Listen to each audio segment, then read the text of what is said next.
Assalamualaikum warahmatullahi wabarakatuh. Kami dari kelompok 7 akan menyampaikan materi pembangunan jalur kereta api dan transportasi udara. Sebelumnya, perkenalkan nama saya Salsa Rifah Putri dan teman saya Oksa Herzati. saya Senisha Masyananta. Saya Azira dan Fadila. Langsung saja ke materinya. Pembangunan jalur kereta api dan sistem transportasi sebelum kolonialisme dan imperialisme Barat di Indonesia. Sebelum bangsa Barat seperti Portugis, Belanda, Inggris, dan Spanyol datang ke Nusantara, yaitu sebelum abad ke-16, wilayah Indonesia masih berupa kerajaan-kerajaan tradisional seperti Sriwijaya di Sumatera pada abad ke-7-13, Majapahit di Jawa Timur pada abad ke-13-15. Demak, Pejajaran, Ternate, Tidore, Makassar, dan lainnya.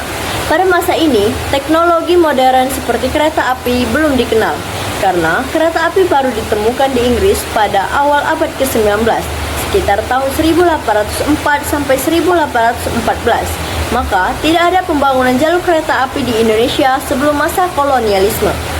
Sistem transportasi sebelum adanya kereta api. Walaupun belum ada kereta api, masyarakat Nusantara telah mengenal berbagai sistem transportasi tradisional yang mendukung perdagangan, pemerintahan, dan hubungan sosial antar daerah. 1.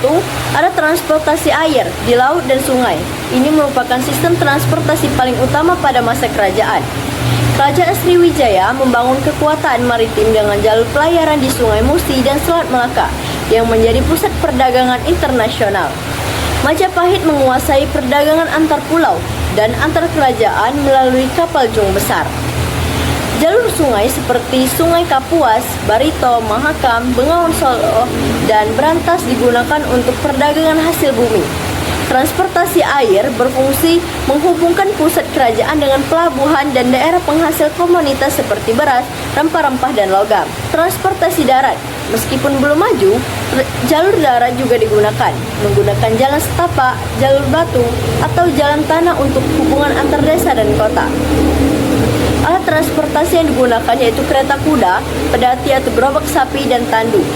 Beberapa kerajaan membangun jalan khusus untuk mobilitas pejabat, prajurit, dan perdagangan lokal.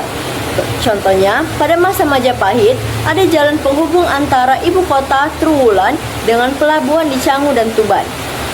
Di Kerajaan Mataram kuno, ada jaringan jalan menuju daerah-daerah produksi beras dan pelabuhan di utara Jawa.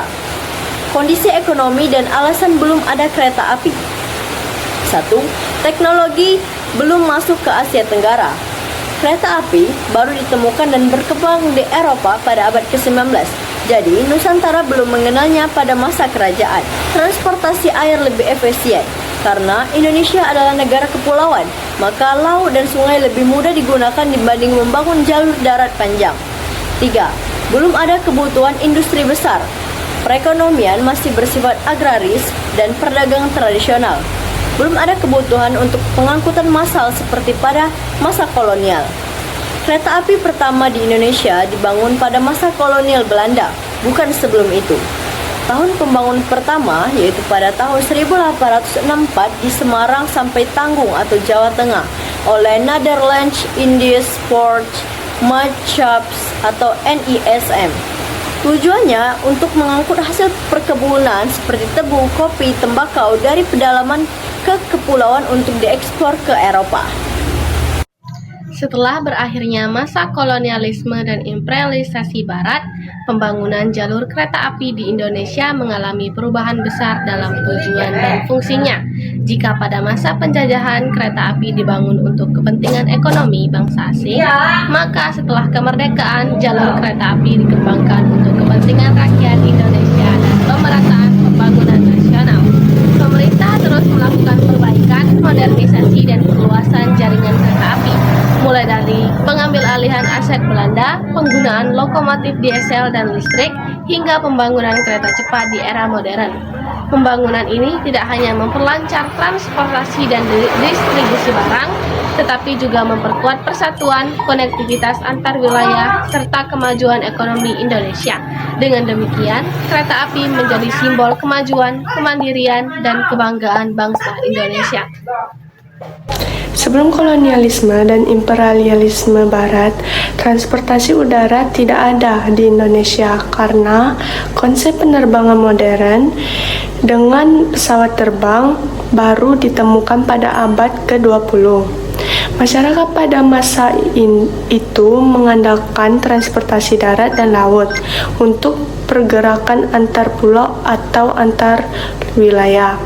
Penemuan pesawat terbang pertama yang berhasil dilakukan oleh Wright bersaudara di Amerika Serikat pada 17 Desember 1903. Penerbangan pertama di Indonesia dilakukan oleh Belanda pada era kolonial jauh setelah masa prakolonial. Maskapai penerbangan Koninklijke Nederlandse Indies Luchtvaartmaatschappij pada tahun 1928.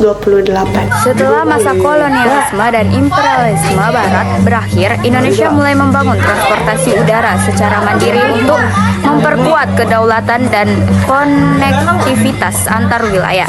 Pada awalnya, penerbangan di Indonesia dikuasai oleh Belanda melalui maskapai KNILM. Setelah kemerdekaan tahun 1945, pemerintah mengambil alih fasilitas penerbangan peninggalan penjajah dan membentuk Garuda Indonesia Airways pada tahun 1945 sebagai maskapai nasional. Langkah ini menjadi simbol kemandirian bangsa di Indonesia penerbangan. Pemerintah terus mengembangkan bandara di berbagai daerah, seperti Bandara Kemayoran, Halim Perdana Kusuma, dan kemudian Soekarno-Hatta sebagai pusat penerbangan utama. Pembangunan juga dilakukan di luar Pulau Jawa untuk memperluas mobilitas dan pemerataan ekonomi. Tujuan utama pembangunan transportasi udara ini adalah untuk menghubungkan seluruh wilayah Indonesia, memperkuat ekonomi nasional, serta mendukung sektor pariwisata agar Indonesia semakin maju dan dikenal di dunia. Tujuan utama pembangunan transportasi udara ini adalah untuk menghubungkan seluruh wilayah di Indonesia, memperkuat ekonomi nasional, serta mendukung sektor pariwisata agar Indonesia semakin maju dan dikenal di dunia. Sekian video materi yang dapat kami sampaikan. Bila ada salah kata kami mohon maaf. Kami akhiri. Wassalamualaikum warahmatullahi wabarakatuh. Waalaikumsalam.